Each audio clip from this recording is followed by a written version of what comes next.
যে এই রাস্তার 10 বছর চলার কথা 2 বছর যায় না, খোয়াবালি সব খাইয়ে ফেললো। যেই জায়গায় মোটা মোটা রড দেওয়া লাগবে ওই রডের বদলে ওই জায়গাতে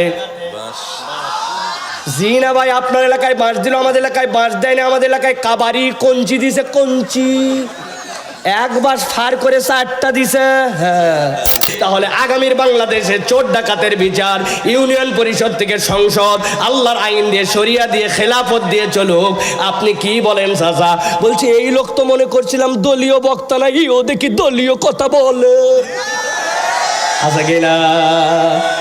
ওয়ালাকিন্নাহু আখলাদা ইলাল আন। আল্লাহ বলছে নিরেট দুনিয়াদার হয়েছে, নিরেট দুনিয়াদার হয়েছে। আল্লাহর কথা বললেই বেকা হয়ে অন্যদিকে যায়। আসসালামু আলাইকুম ওয়া রাহমাতুল্লাহি ওয়া বারাকাতুহু।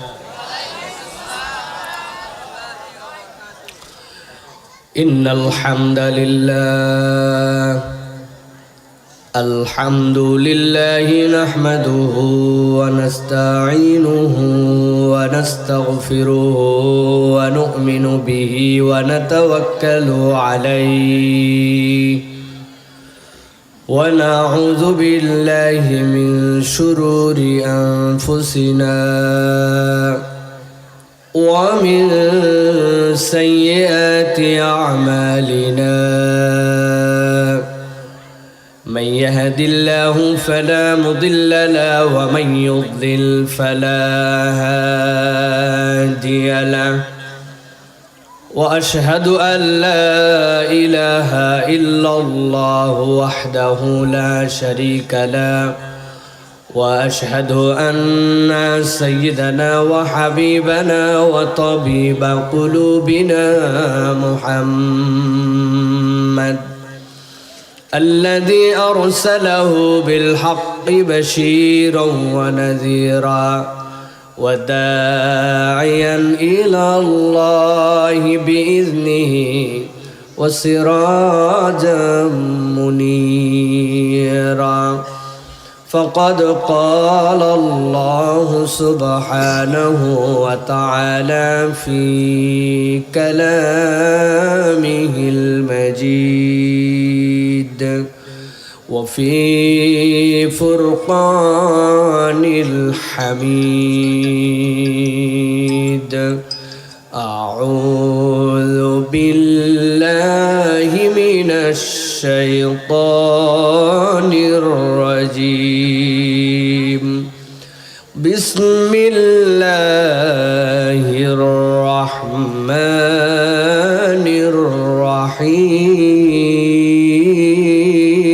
الرحيم. وكذلك أوحينا إليك روحا من أمرنا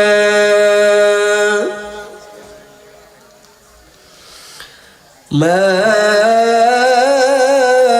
كنت تدري ما الكتاب ولا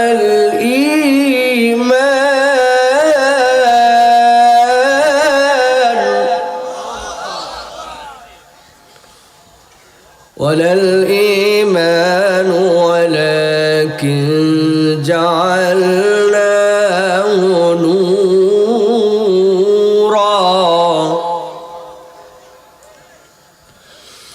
ولكن جعلناه نورا نهدي به من نشاء من عبادنا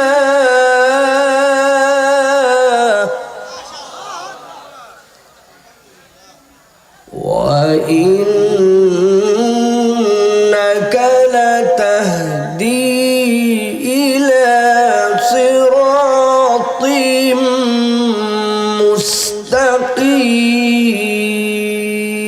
مستقيم. وقال الله سبحانه وتعالى إن الله وملائكته يصلون على النبي يا أيها الذين آمنوا صلوا عليه وسلموا تسليما اللهم صل على محمد وعلى آل محمد كما صليت على إبراهيم وعلى آل إبراهيم إنك حميد مجيد اللهم بارك على محمد وعلى آل محمد كما باركت على إبراهيم وعلى آل إبراهيم إنك حميد مجيد الحمد لله আল্লাহ রাব্বুল আলামিনের শুকর গুজার হচ্ছি যে আল্লাহ রাব্বুল আলামিন আজকে আমাদেরকে মোড়াগাছা হাজীবাড়ির প্রাঙ্গণে বাংলাদেশের অন্যতম ঐতিহ্যবাহী জেলা কুষ্টিয়ার খোকসার আজকের এই মোড়াগাছা জামে মসজিদ এবং হাজী আফসার উদ্দিন হাফিজিয়া মাদ্রাসার যৌথ উদ্যোগে আজকের এই মাহফিলের শেষ অধিবেশনে আমাদেরকে আসার বসার তৌফিক যোগ্যতা সুস্থতা মন মানসিকতা পরিবেশ পরিস্থিতি দান করলেন সে আল্লাহর কাছে আমরা কালিমাতুশ শুকর আদায় করি সকলে পড়ি আলহামদুলিল্লাহ দরুদ এবং সালাম বর্ষিত হোক মানবতার মহান মুক্তির দূত আকায়ে নামদার তাজেদারে মদিনা আপনার আমার প্রিয় রাসূল জনাবে মুহাম্মদুর রাসূলুল্লাহ সাল্লাল্লাহু আলাইহি ওয়াসাল্লামের প্রতি সম্মানিত হাজিরিন আজকের এই মোবারক মজলিসের সুযোগ্য সম্মানিত সভাপতি জনাব হাজী আবু তাহের সাহেব মাহফিল পরিচালনা করছেন মোড়াগাছা জামে মসজিদের সুযোগ্য সম্মানিত খতিব অত্র এলাকার দ্বীনি রাহবার শ্রদ্ধাভাজন হযরত মাওলানা আব্দুল্লাহ ইব্রাহিম আনসারী হাফিজাহুল্লাহ ওয়া কথা বলেছেন কিছুক্ষণ পূর্বে হাফেজ মাওলানা আনাস আল আনসারী আল হিরা জামে মসজিদ কুমারখালীর সুযোগ্য সম্মানিত খতিব কথা বলেছেন হাফেজ মাওলানা মুফতি আহমদ ইব্রাহিম মঞ্চ উপবিষ্ট আছেন বিভিন্ন পর্যায়ের সম্মানিত ব্যক্তিবর্গ আমার সামনে উপবিষ্ট সম্মানিত মুরব্বিয়ানে কেরাম আমার প্রিয় তরুণ যুবকেরা স্নেহের ছোটরা আলাদা প্যান্ডেল থেকে শুনছেন মা এবং বোনেরা সকলকে একবার সালাম দিয়েছি আরও একবার আপনাদের কাছে দোয়া পাওয়া এবং করার আশায় সালাম নিবেদন করি আসসালামু আলাইকুম ওয়া রাহমাতুল্লাহ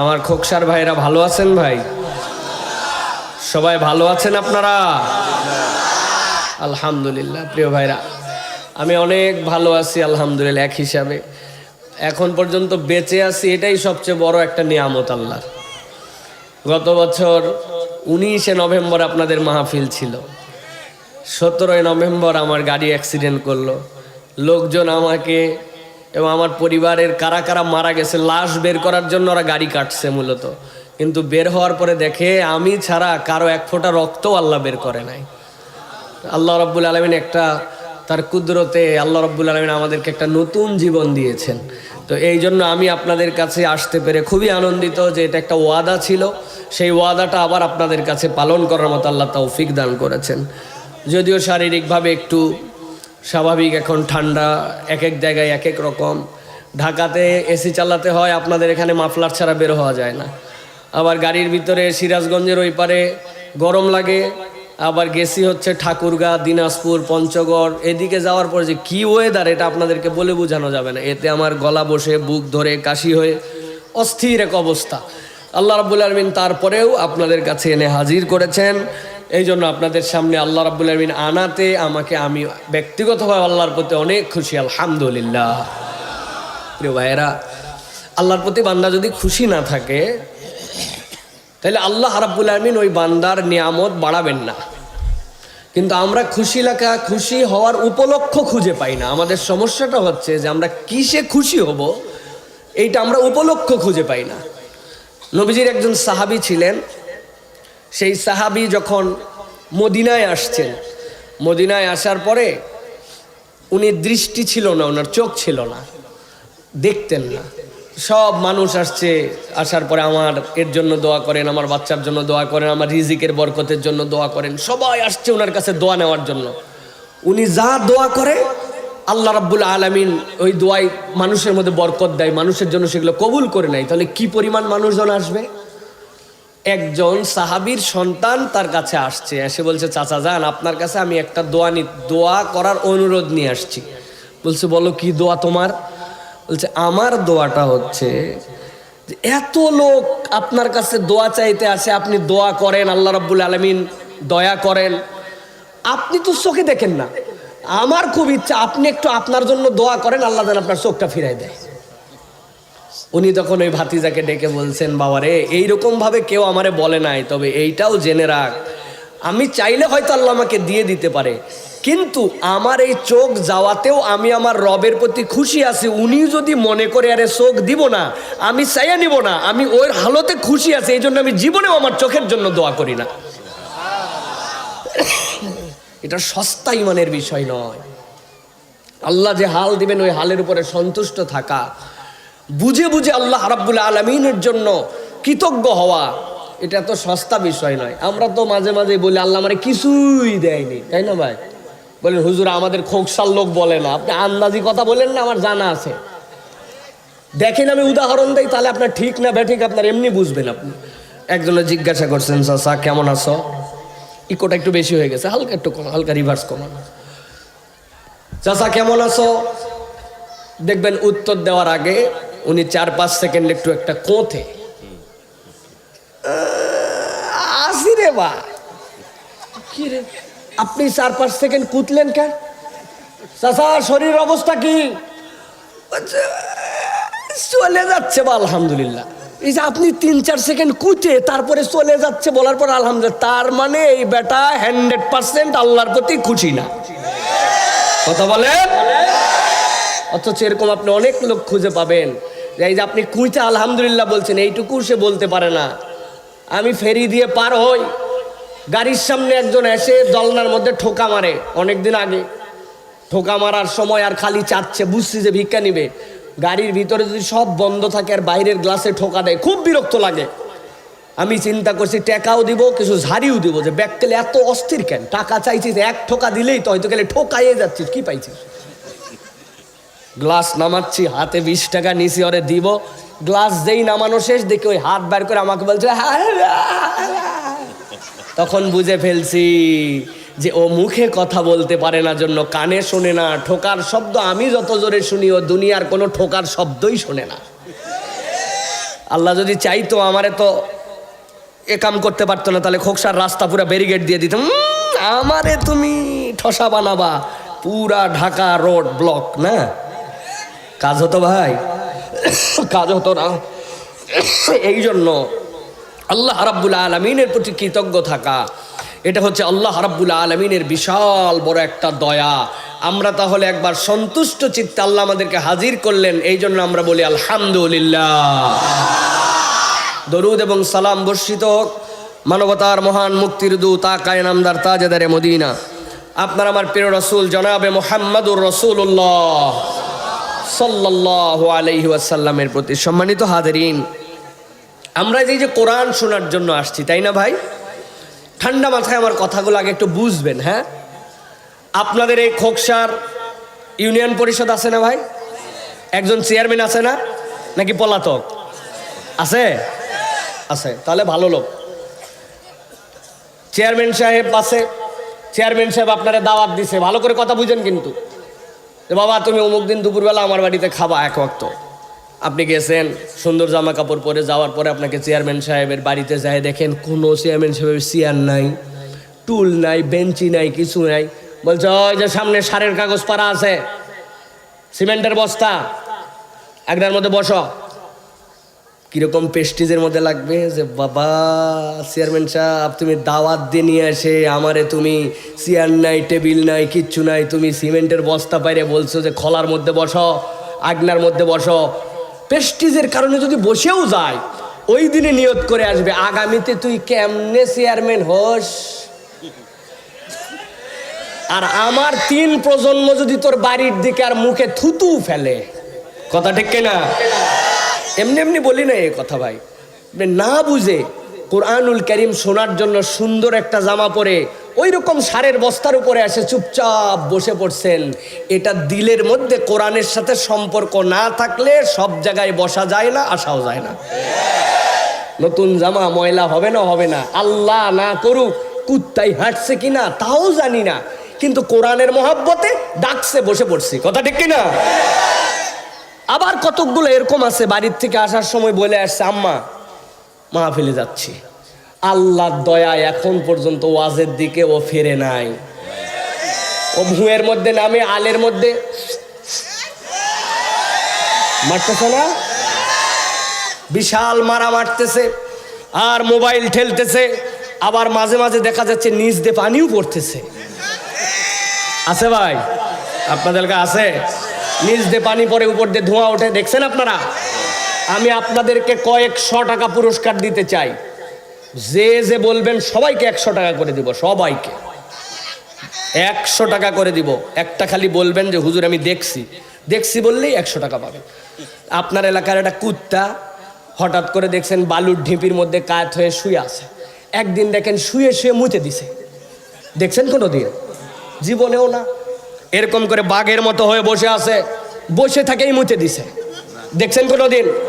আরে অসুস্থ কুত্তা হলেও পেশাব চাপলেও দাঁড়ায়, পিছনের ঠ্যাং ভাঙ্গা হলেও উঁচু করে, তারপরে মতে। তাহলে যেই কুত্তা দাঁড়ায় মতে, আপনি মানুষ হয়ে, সৃষ্টির শ্রেষ্ঠ জীব হয়ে আপনিও দাঁড়ায় মতেন। আছে কিনা? আমার কথা ভাই, আল্লাহর রাস্তায় আপনাদেরকে বলে দেন, বেশি কথা বলতে পারবো না। যারা ওয়াজ শোনার জন্য বাড়িতে বের হয়েছেন, হয় মাহফিলে আসবেন, নয় বাড়িতে চলে যাবেন। ওয়াজ শোনা আপনার জন্য ফরজ নয়, ওয়াজিব নয়। কিন্তু আপনি যদি বাড়ির থেকে বলে আসেন ওয়াজে যাচ্ছি আর ওয়াজে আসতেছেন না, আপনি মুনাফিকি করছেন। আল্লাহর কাছে আপনার নামে আমরা বিচার দিব। রাত বাজতে বাজতে 10:30 হয়ে গেছে, আপনি এখনো যদি কোরআনের ময়দানে না আসেন, কবে আসবেন? বছরে একদিন আয়োজন হয়, আপনি আসবেন না কেন? ঠিক কিনা? আপনি কি মনে করছেন এখানে যারা আছে এদের অ্যান্ড্রয়েড ফোন নাই, এদের বাড়িতে কোনো কাজ নাই, এরা কিচ্ছু বোঝে না? আপনি সব বুঝে ফেলছেন, একবারে দুনিয়া সব ফাঁকায় ফেলছেন আপনি। 18-20 বছরের বাচ্চা ওরা জিজ্ঞাসা করছে, না গোসলের ফরজ কয়টা? দেখবেন জিন্সের প্যান্ট সেরকম, জুতা সেরকম, ভাব সেরকম, হাতে অ্যান্ড্রয়েড ফোন আটকায় গেছে একটু তোতলায়, খানিকক্ষণ পরে বলছে 3টা। গোসলের ফরজ কয়টা? কয় 3টা। কয় বল তো ঠিকঠাক মতো গোসলের ফরজে 3টা, ওই 3টা কি? এখন চিন্তা করছে 3টা যে বলছে, এখন বাকিগুলা কি? Pick up. এখনকার ছেলে পেলে পিক আপ দেখেন না, বা ওই পিক আপের ঠালায় বলছে জানা আছে। জানা কি জানা আছে বল? বলতেছে লুঙ্গি, বদনা, গামছা। আপনি হয়তো হাসলেন, এটা হয়তো বলে না, কিন্তু জানে না যে এরকম লোক আছে না ভাই? গোসলের ফরজ জানে না, নামাজের ভিতরের বাহিরের মাসলা মাসাইল কিচ্ছু জানে না, দিনের ব্যাপারে বক্কর চক্কর। আল্লাহ রাব্বুল আলামিন বলছেন, নবী জানান, শুধু শুধু দাবি করলে হবে না, ইমানের দাবির সাথে আল্লাহ রাব্বুল আলামিনের দেওয়া প্রমাণ আপনার সমন্বয় হতে হবে। আল্লাহ বলছেন, নবী বলে দেন, ইন্নামাল মুমিনুনা আল্লাযীনা ইযা যুকিরাল্লাহু ওয়াজিলাত কুলুবুহুম ওয়া ইযা তুলিয়াত আলাইহিম আয়াতুহু যাদাতুহুম ঈমানা ওয়া আলা রাব্বিহিম ইয়াতাওয়াক্কালুন। আল্লাহ বলছেন, নবী আপনি জানাই রাখেন, ইন্নামাল মুমিনুন, ও নিজে নিজে কেবল ইমানের দাবিদার হলে হবে না, ইমানের দাবি থাকলে তার মধ্যে 2টা জিনিস থাকবে। আল্লাহ বলছেন, ইযা যুকিরাল্লাহু ওয়াজিলাত কুলুবুহুম, আল্লাহর যখন জিকির তার সামনে হবে, আপনি এটার নাম দিয়েছেন তাফসির মাহফিল, হাদিসে কোথাও তাফসির মাহফিল নাই। আপনি দিয়েছেন ইসলামী মহাসম্মেলন, হাদিসে কোথাও নাই ইসালে সব মাহফিল, হাদিসে কোথাও নাই জলসা, কোথাও নাই। হাদিসে আল্লাহ নবী বলেছেন এইটার নাম হচ্ছে মাজালিসুজ জিকির, এইটা হচ্ছে আল্লাহর স্মরণের মাজলিস। আল্লাহ বলতেছেন, যদি তুমি দেখো যে কোন জায়গায় জিকিরের মাজলিস হয়েছে, আল্লাহ বলছেন তার ভিতরে যদি ঈমান থাকে, ওয়াজিলাত কুলুবুহুম, তার অন্তরটা থই থই করতে শুরু করবে। আপনি যদি 1 লিটারের একটা হাঁড়ির মধ্যে আধা লিটার দুধ আপনি তুলে দিয়ে নিচে জাল ধরায় দিয়েছেন, বুঝে থাকলে উত্তর দিবেন। আর পাশের চুলাতেই আধা লিটার 1 লিটারের পাত্রের মধ্যে পানি তুলে জাল ধরায় দিয়েছেন, দুধের নিচেও জাল, পানির নিচেও জাল। আপনাকে যদি বলা হয় খেয়াল রাখা লাগবে কোনটায়, আপনি কোনটার জন্য খেয়াল রাখবেন? বলে হুজুর দুধের নিচেও আছে, সমস্যা কি? পানির নিচেও আছে, সমস্যা কি? পানির নিচে যদি আপনি দেন, ওইটা আস্তে আস্তে জ্বলতে জ্বলতে হয়তো পানি শুকায় হাঁড়ি পুড়ে যেতে পারে, কিন্তু দুধ আপনার ওরকম ভাবে পুড়বে না। ও উতলায় উঠে হাঁড়ি উপচায় আপনার চুলানি ভায়া আপনার ক্ষতি করতে পারে, ঠিক না? আল্লাহ বলছেন ওয়াজিলাত কুলুবুহুম, তার অন্তরটা থই থই করে উঠবে। এটা ইমানের 1 নম্বর পরিচয়। আর 2 নম্বর, আল্লাহ বলছেন ওয়াইদা তুলিয়াত আলাইহিম আয়াতুহু, আর যখন তার কাছে কোরআনের আয়াত তেলাওয়াত করা হবে জাদাতহুম ঈমানা, তার ইমানটার স্বাভাবিক থাকবে না, ইমানটার মধ্যে আন্দোলিত হয়ে যাবে, ইমানটা তখন তার বৃদ্ধি পেয়ে যাবে। আল্লাহ বলছেন কত দূর বৃদ্ধি পাবে জানো নাকি? ওয়ালা রাব্বিহিম ইয়াতাওয়াক্কালুন, নবী বলে দেন ওই বান্দার ইমানের হালত এমন হয়ে যাবে আল্লাহ ছাড়া বান্দার কারো উপরে ভরসা করবে না। সুবহানাল্লাহ। তাহলে ভক্কর চক্কর পরিচয় দিলে হবে না? আমার ইমান ঠিক আছে। কি ইমান ঠিক আছে? আপনার ইমানের পরিচয় হচ্ছে আল্লাহর জিকির হলে আপনার ভিতর আনন্দ হয়। ওই আনন্দ মানে কি? আল্লাহর কোরআন তেলাওয়াত হলে আপনার ইমান বৃদ্ধি পায়, মানে কি? আপনি আল্লাহর দিকে ডেডিকেটেড হন, আপনি কোরআনের দিকে মাইল হন, আগের বদকার আমল ছেড়ে দিয়ে আপনি সৎকার কাজ শুরু করেন।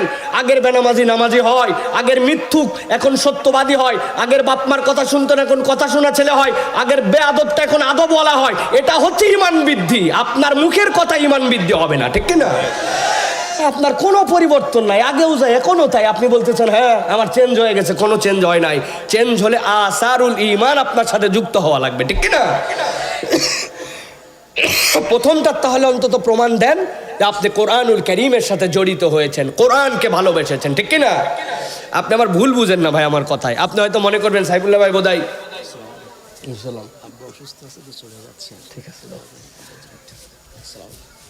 প্রিয় ভাইয়েরা ভাইবেন না যে আমি বোধহয় লোকজন বাড়ানোর জন্য ধরার জন্য মনে কথা বলতেছি, এরকম কিন্তু বিষয় না। প্রিয় ভাইয়েরা, আমার সাথে যে কয়জন থাকুক আলহামদুলিল্লাহ, ইট ডাজেন্ট ম্যাটার। আমি যা বলবো নিয়ত করে আসছি ওটা পুরাটা বলে তারপরে যাবো ইনশাআল্লাহ। লোকের সাথে কিচ্ছু ফ্যাক করেন, এটা শুধু আমার শরীরটা দোয়া করেন আল্লাহ রাব্বুল আলামিন। যে ঘেমে যাচ্ছে আমি, কারণ শরীরের ভিতরে সব এত ঔষধের রিয়াকশান হচ্ছে, পুরা ধুয়ে গেছি আমি।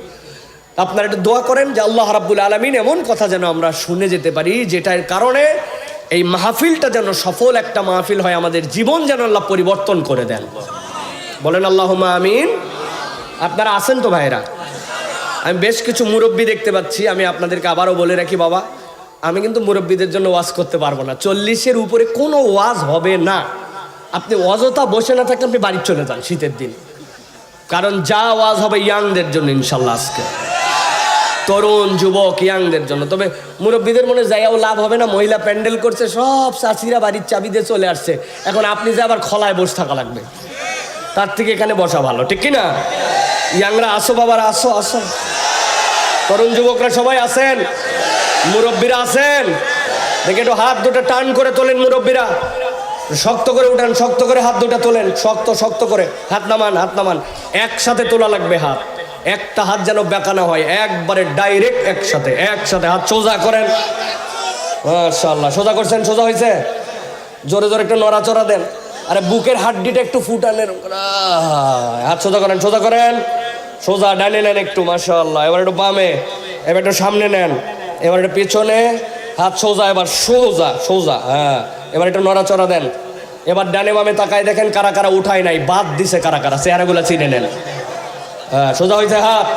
এবার গলাটা পরিষ্কার দেন, ভালো করে হয় নাই। চেয়ারে যারা বসে আছেন আপনারা আমাদের সাথে না? ফাঁকে যায় চেয়ারে বসছেন আপনারা, কি সব চেয়ার আগায় নেব কিন্তু একবারে। হাত সোজা করেন সবাই, গলা পরিষ্কার দেন, ভালো করে সোজা করছেন হাত। এবার বুক বরাবর নেন, এই বরাবর নিছেন। এবার আমরা একটা তাকবীর দিতে চাই। এই তাকবীরে যারা আজকে শরীক হবে না, আগামী 1 বছর যেন ওরা পস্তায়, মনে থাকবেন ইনশাল্লাহ। আর গেটের দিকে একটু খেয়াল রাখেন, নতুন করে কেউ যেন ঢুকতে না পারে, আর নতুন কোনো লোক ভিতরে ঢুকানো হবে না। যে কয়জন আমরা এই কয়জনে ওয়াজ শুনবো, আর নতুন যেন কেউ ঢুকতে না পারে, খেয়াল রাখবেন। হাত সোজা করছেন সবাই।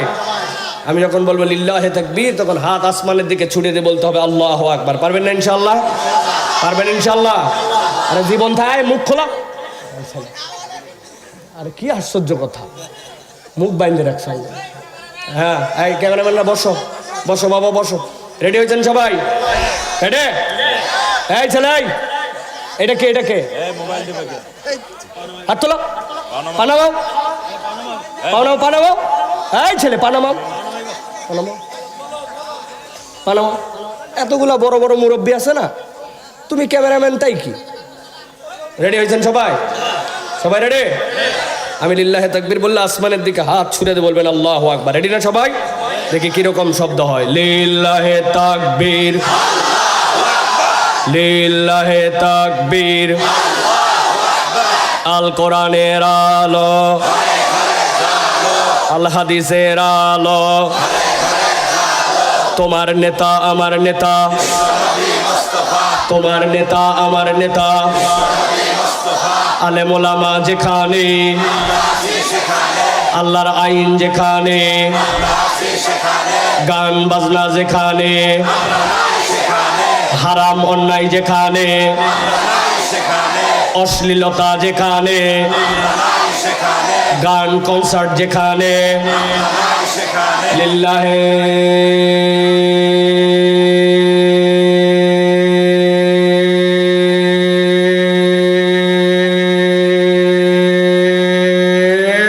তাকবীর। মাশাআল্লাহ, হাত নামান। শয়তান আছে যে কয়টাকে একটু উস্কাইছিল যে অনেকক্ষণ হয়েছে সব বাড়ির যাই, আর এগুলা শয়তান বকশায়তা করতে পারবে না, ঠিক কিনা? এই জন্য প্রিয় ভাইয়েরা, আমরা কোরআন হাদিসের আলোকে আমরা কোরআন থেকে কিছু কথা শুনে তারপরে বাড়িতে যাব ইনশাআল্লাহ। প্রিয় ভাইয়েরা, বিতাড়িত শয়তান থেকে আশ্রয় প্রার্থনা করে আমরা এখন আর দেরি না করে, যেহেতু রাত অনেক হয়ে গেছে, আমি আলোচনা যখন দাওয়াত নিছি তখন বলেই নিছি বাবার আমার 9:30টায় দেওয়া লাগবে। 9:30টার থেকে আমি 11টা পর্যন্ত কথা বলি, এরপরে আর কথা বলা কষ্ট, কিন্তু আমাদের কিছু যৌক্তিক কারণে আমাদের ভাইরা দেরি করছেন, সমস্যা নাই। আমরা ইনশাল্লাহ এখন সরাসরি কোরআনের মধ্যে ঢুকবো, কোরআন থেকে কথা শুনে বাড়িতে চলে যাব ইনশাআল্লাহ। প্রিয় ভাইরা, আল্লাহ রাব্বুল আলামিনের শেখানো পদ্ধতিতে বিতাড়িত শয়তান থেকে আশ্রয় প্রার্থনা করে আমরা একটা মুখও বন্ধ রাখবো না। সকলে আমাদের যতটুকু সাধ্য আছে সে অনুযায়ী আমরা সকলে আল্লাহর শেখানো পদ্ধতিতে কালামের মধ্যে প্রবেশ করি। সকলে আমার সাথে পড়েন, আউযু বিল্লাহি শাইতানির রাজীম, বিসমিল্লাহির রাহমানির রাহিম। ওয়াতলু আলাইহিম নাবা'আল্লাযী আতাইনাহু আয়াতিনা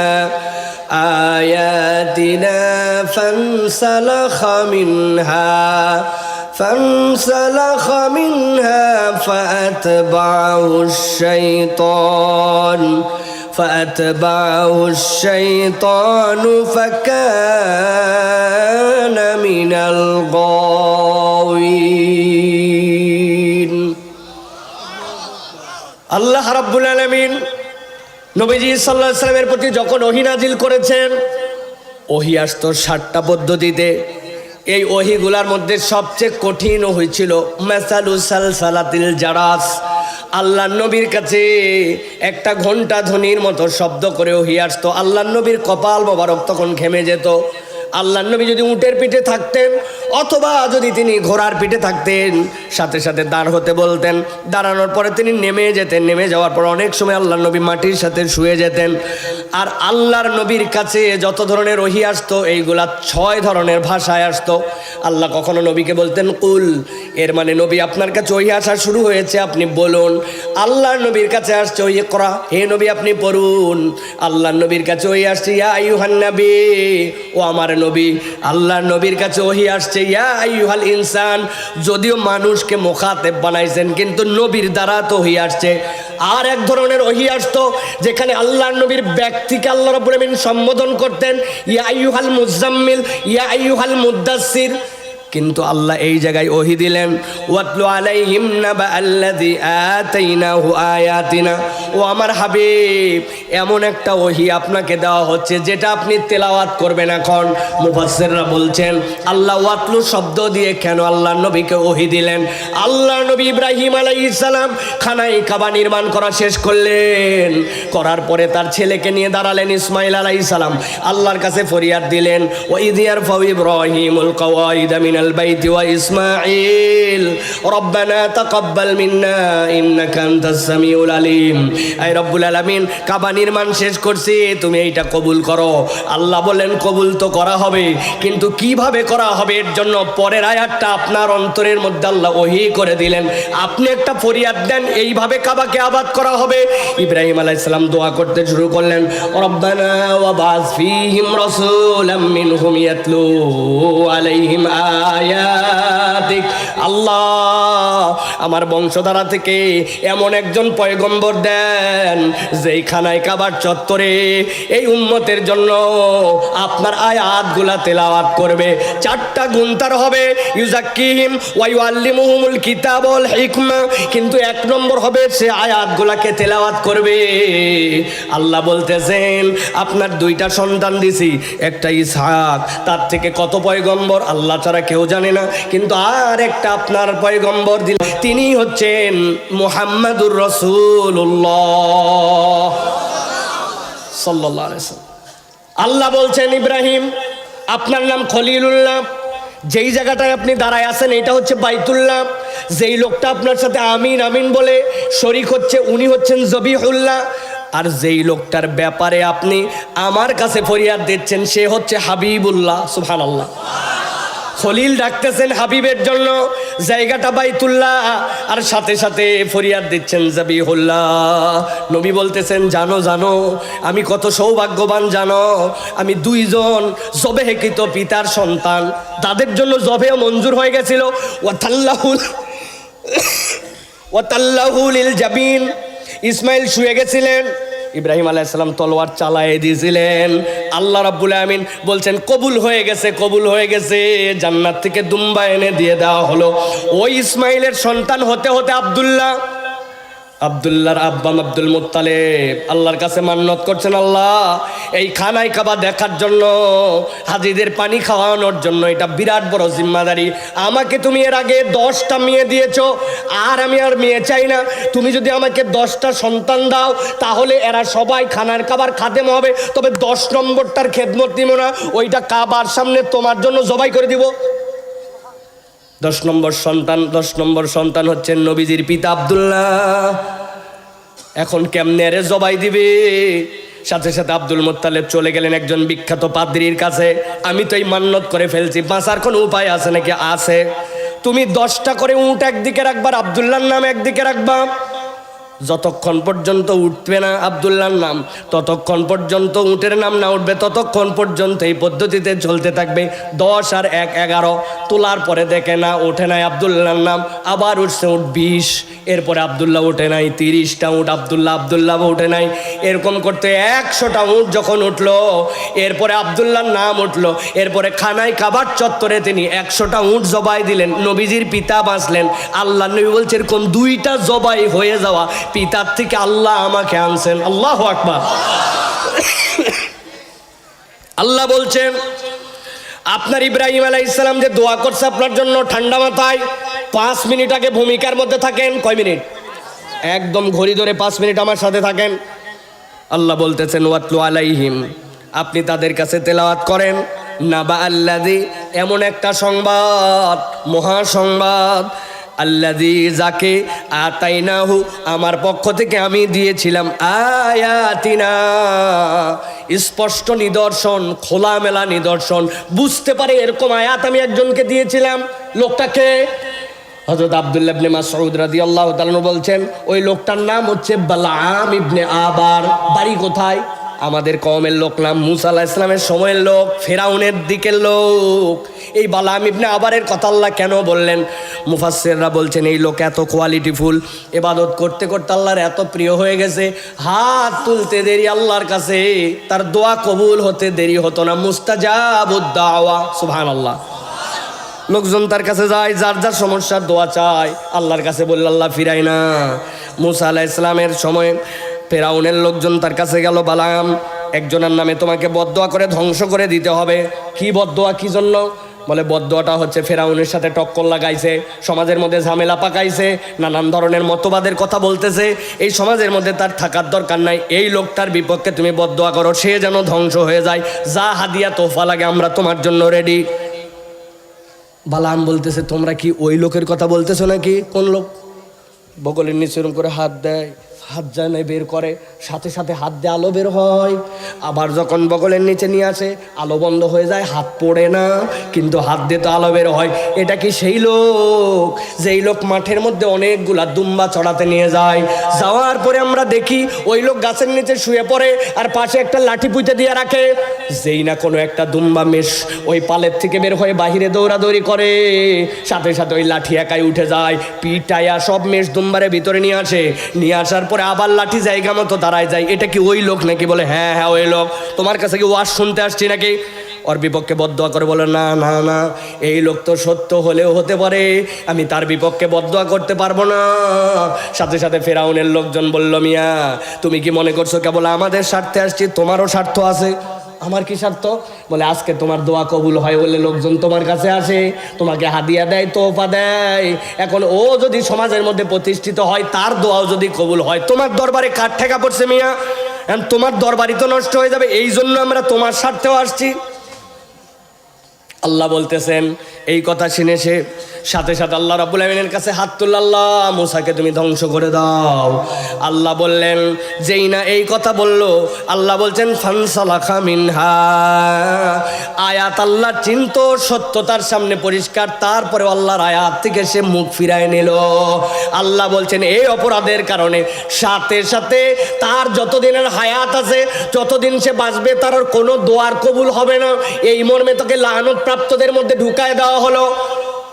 আল্লাহ রাব্বুল আলামিন বলছেন, সে আল্লাহর আয়াত চিনত, চেনার পরে সেখান থেকে মুখ ফিরাই নিল।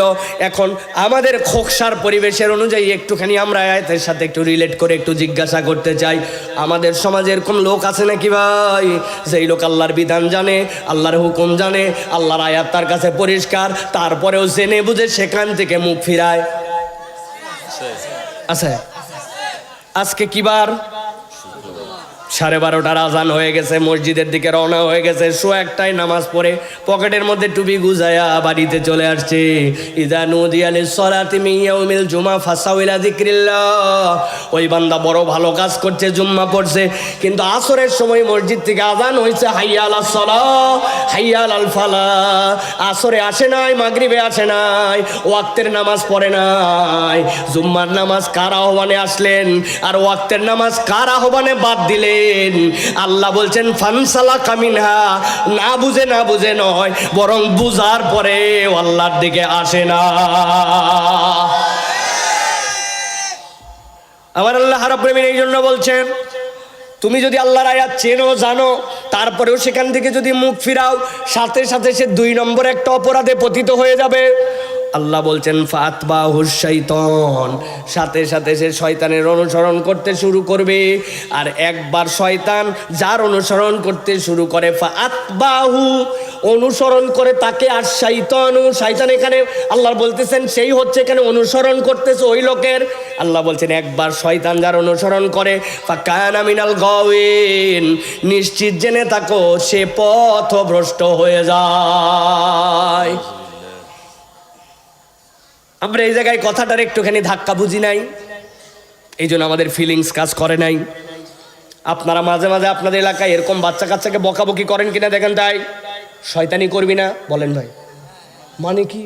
মানে এমন কাজ তুই করতেছিস, সেটা একটা শয়তানি কাজ, তুই যদি এইটা করিস তাহলে তুই শয়তানের অনুসরণ, এই খবরদার বাদরামি করবি না বলেন না।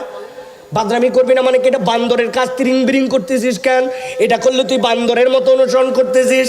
আল্লাহ এই জায়গায় ওই কথা বলেন নাই। আল্লাহ বলছেন জেনে বুঝে আল্লাহর আয়াত থেকে যদি তুমি মুখ ফিরাই নাও, ফাতবাহুশ শাইতান, আমি আল্লাহ জানাই রাখলাম তুমি তাহলে শয়তানের অনুসরণ করছো না, শয়তান তোমার পিছে লেগে গেছে। আর একবার শয়তান যার পিছে লাগে, ফাকানা মিনাল গাওয়িন, আল্লাহ বলছেন নিশ্চিত জেনে থাকো ওই ব্যক্তি পথভ্রষ্ট হয়ে যায়। নাউযুবিল্লাহ। তাহলে এই জায়গায় অপরাধ হচ্ছে দুইটা। কয়টা? মনে রাখেন ভালো করে, অপরাধ কয়টা? জায়গা মতো কিন্তু আবার জিজ্ঞাসা করব, চলেন সামনে বের হই। আল্লাহ বলতেছেন ওয়ালাউ শি'না লারাফা'নাহু বিহা, যদি আমি আল্লাহ চাইতাম আর সে যদি আল্লাহর আয়াত মেনে নিত, দিনের উপরে চলে আসতো, লারাফা'নাহু বিহা, মনে করছে আমার মর্যাদা বাড়বে না, মনে করছে আল্লাহর সাথে চললে, আল্লাহর সাথে ব্যবসা করলে আমার বোধহয় লস। আল্লাহ বলছেন ওয়ালাউ শি'না লারাফা'নাহু বিহা, যদি আমি আল্লাহ চাইতাম তার মর্যাদা আসমানে উঠাই দিতে পারতাম, কিন্তু সে আগে করছে দুইটা অপরাধ, আর আল্লাহর কথা না শুনে সামনে আরো দুইটা অপরাধ করলো। তাহলে একসাথে এবার বলেন, আগের দুই অপরাধ, পরের দুই অপরাধ, টোটাল অপরাধ কয়টা? সবাই বলে নাই কয়টা? হাতগুলো নামান, ডান হাত রেডি করেন চট করে। আমি যেই জিজ্ঞাসা করব টোটাল অপরাধ কয়টা, হাত তুলে একসাথে দেখান, টোটাল অপরাধ কয়টা? সব হাত ওঠে নাই, আরেকবার সুযোগ দিলাম, হাত নামান। টোটাল অপরাধ কয়টা? আলহামদুলিল্লাহ। অনেকেই চিন্তা করবেন হুজুর এত হাত তোলাচ্ছে কেন? কারণ আছে, এদিককার ওয়াজ তো আমি আজকের থেকে করতেছি না, এদিককার ওয়াজ করি 2005 সাল থেকে। ইসলামী বিশ্ববিদ্যালয়ে পড়ার সময়তে গেলেতে আমি ওয়াজ করি, বেকায়দায় পড়লে আমারে নিয়ে আসতো তখন থেকে। তাহলে বুঝেন 20 বছর হয়ে গেছে প্রায়। আপনি কালকে যাবেন, যাওয়ার পরে দেখবেন চায়ের দোকানে গল্প হচ্ছে, মোরা গাছার মাহফিল, এবার একটা বক্তা ফাটাফাটি। একজন জিজ্ঞাসা করছে, বাবা আমি কুষ্টিয়ার থাকার কারণে আসতে পারি নাই, তো বক্তা কি ফাটালো? বলছে তা বলতে পারবো না, কিন্তু ফাটাফাটি ওয়াজ। বক্তা কি বলছে গতবার আপনার মনে নাই? কি বলে গেল কিচ্ছু আপনার ধারণার মধ্যে নাই, খালি আপনি আছেন ফাটাফাটি ওয়াজে। কথা ঠিক কিনা? এই সকল ফাটাফাটি বাদ, এই ওয়াজ বাড়িতে যেতে হবে এবং এই ওয়াজ নিজে আমাদেরকে করতে হবে। আবার রেডি আছেন ইনশাল্লাহ? তাহলে টোটাল অপরাধ কয়টা? আল্লাহ বলছেন ওয়ালাউ শি'না লারাফা'নাহু বিহা ওয়ালাকিন্নাহু আখলাদা ইলাল আরদ, সে 3 নম্বর অপরাধে নিমজ্জিত হলো। আখলাদা ইলাল আরদ, আরবিতে খুলদুন মানে এমন প্রাণী যে মাঝে মাঝে মাথা উঁচু করে, মাঝে মাঝে কাঠ হয়, এদিক ফিরায়, কিন্তু মুখ ছেড়ে দিলেই তার মুখটা সবসময় মাটির দিকে, 4 পা পুরোপুরি বডি, আর মুখ সবসময় নিচের দিকে থাকে। ঘাস খেলে মাটির দিকে ফিরে, খড় খেলে ঘাড়ির দিকে ফিরে, যদি পানি খায় মাটির দিকে ফিরে, পাতা খায় মাটির দিকে ফিরে। বলেন তো এই প্রাণীর নাম? গরু চিনেন তো নাকি? ছাগল, ভেড়া, বকরি।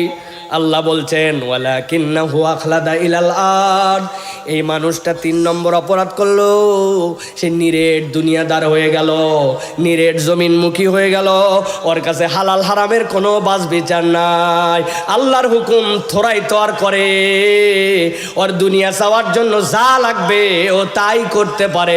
এইরকম মানুষরূপী কতগুলো আছে যারা বাজ বিচার করে না, আল্লাহর হুকুম মানে না, নিরেট দুনিয়াদারিতে লিপ্ত হয়েছে। এরকম লোক আমাদের এলাকায় আছে নাকি ভাই?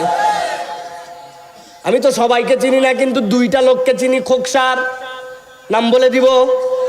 বলি ভাই, ঝামেলা হবে না তো? ঈদের সময় আপনি গেছেন নট দোকানে, যাওয়ার পরে আপনাকে দেখেই বলতেছে, সকাল 11টার সময় গেছেন, বাবা তুমি হচ্ছে আমার বৌনির কাস্টমার। এর আগে 10 জনের কাছে বেচা বিক্রি শেষ, কিন্তু কেবলমাত্র একটুখানি কাস্টমার ধরার জন্য বলছে বৌনির কাস্টমার। এরপরে মুরব্বি বলছে, আপনার মতো চেনা লোক বলে কিনা দামে দিলাম। আছে না? কেনা দামে বলে 500 টাকা কাল্লা কাটে ফেলছে এক্সট্রা। ওর দোকানের মাল হালাল, ব্যবসা হালাল, সব হালাল, কিন্তু কেবলমাত্র ব্যবসায়িক স্বার্থের কারণে মিথ্যা কথা বলে। এরকম ব্যবসায়িক হোক সাথে মিরপুরে, কুষ্টিয়ায় না।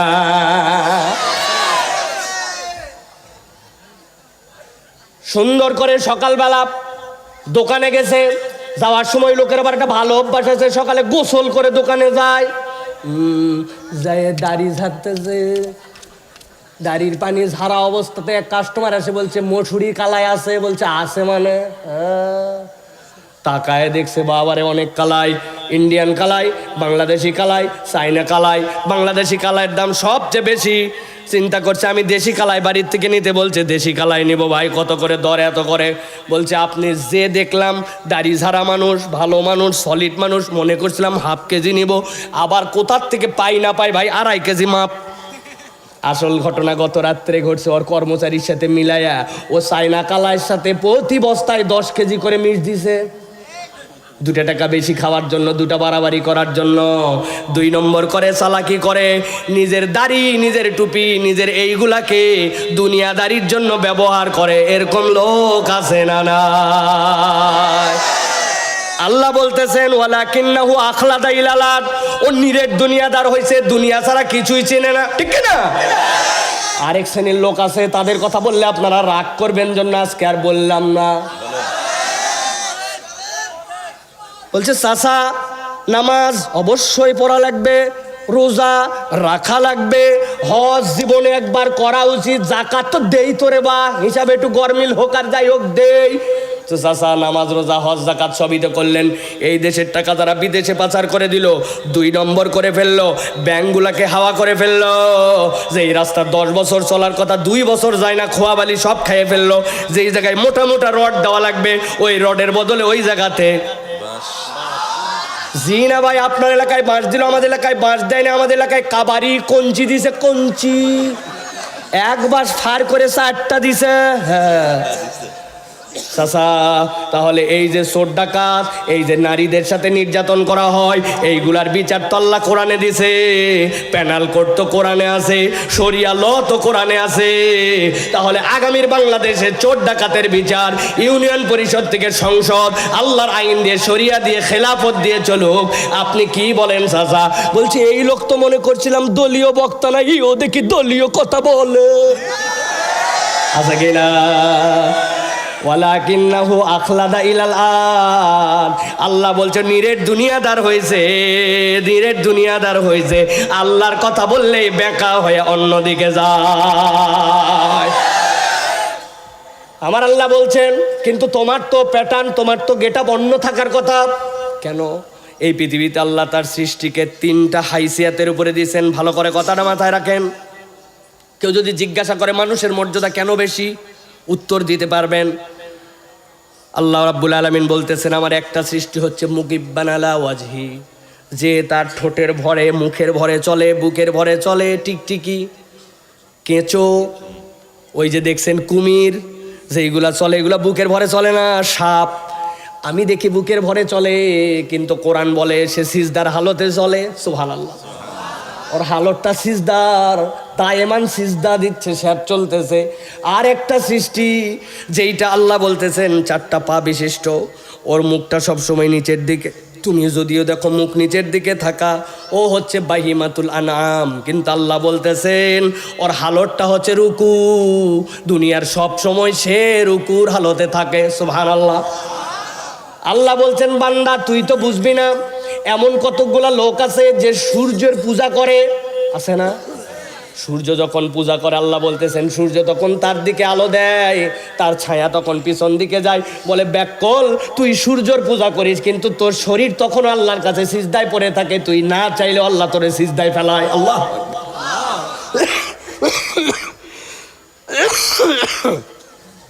আল্লাহ বলছেন আর একটা সৃষ্টি হচ্ছে ব্যতিক্রম, মানুষ।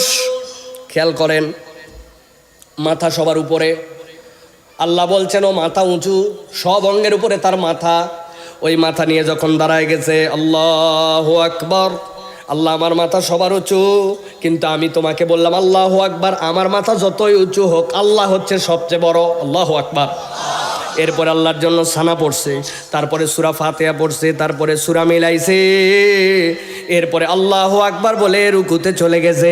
যেই না রুকুতে গেছে, একটু ঠান্ডা মাথায় কালকে পরীক্ষা করে দেখবেন মানব জীবনে যত হালত আছে সবচেয়ে ঠুনকো নরবরে হালকা হালতের নাম রুকু।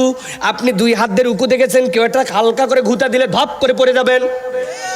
যদি না বিশ্বাস হয় কালকে আবার ঘুতা দিয়েন, তবে মসজিদে মারেন না, আবার নিজের একটু টেস্ট করে দেখেন। আল্লাহ বলতেছেন ওই বান্দা রুকুতে গেছে, যাওয়ার পরে বলছে আল্লাহ আমার হালতটা এখন সবচেয়ে হালকা, দুনিয়ার যত রুকুকারী প্রাণী আছে তার মতো হেলে গেলাম। আর তোমার কাছে বলতেছিস আমি যখন রুকুকারী তখন আমার রব হচ্ছেন সবচেয়ে শক্তিশালী, মহাপবিত্র। সুবহানা রব্বিয়াল আযীম।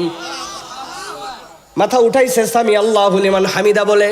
আপনি মনে করছেন এটা আমার মুখের কথা, ইমাম সাহেবের কথা না। আল্লাহ বলছেন বান্দা তোর না আল্লাহর দিকে 100% মন দিয়ে থাকার কথা, পারিস নাই। তোর না আল্লাহর জন্য বিশুদ্ধ কোরআন তেলাওয়াত করার কথা পারিস নাই, তোর না নামাজের মধ্যে শতভাগ মনোযোগ থাকার কথা পারিস নাই। কিন্তু বান্দা জেনে রাখ, তুই এতক্ষণ যা যা বলছিস আল্লাহর জন্য, সামি আল্লাহু লিমান হামিদা, যে আল্লাহর প্রশংসা করে সেটা ব্যর্থ হয় না, যেভাবেই করছিস সেটাই আল্লাহ শুনছে। রব্বানা লাকাল হামদ, আল্লাহু আকবার বলে সিজদায় চলে গেছে। খেয়াল করেন, দুইটা হাত গেছে, কপাল গেছে, নাক গেছে, দুই হাঁটু গেছে, দুই পায়ের বুদ্ধাঙ্গুলির মাথা গেছে। এমন অঙ্গগুলা দিয়ে যখন গেছে, মক্কার আবু জেহেলরা এসে বলছে এ কেমন ধর্ম, এ কেমন ধর্ম, আমরাও তো সিজদা দেই, কিন্তু এ কেমন সিজদা যে মাথা নিচে আর পশ্চাৎদের উপরে, এরকম সিজদা তো আমরা দেখি নাই। আল্লাহর নবী বলছেন তোমাদের কেউ যখন মারা যাবে, কবরে যাবে, তোমরা কর্পূর দিয়ে তাদেরকে সুগন্ধি লাগাও। কোন কোন জায়গায় সুগন্ধি দিবে জানো? কপালে দাও, নাকের মাথায় দাও, দুই হাতের তালুতে দাও, এই দুই জায়গায় দাও, বৃদ্ধাঙ্গুলির মাথায় দাও। যেইগুলা দিয়ে বান্দা আল্লাহর কাছে সিজদা গিয়েছিল, ওই অঙ্গগুলো সুগন্ধ করায়া তারে কাপন পেঁচাও।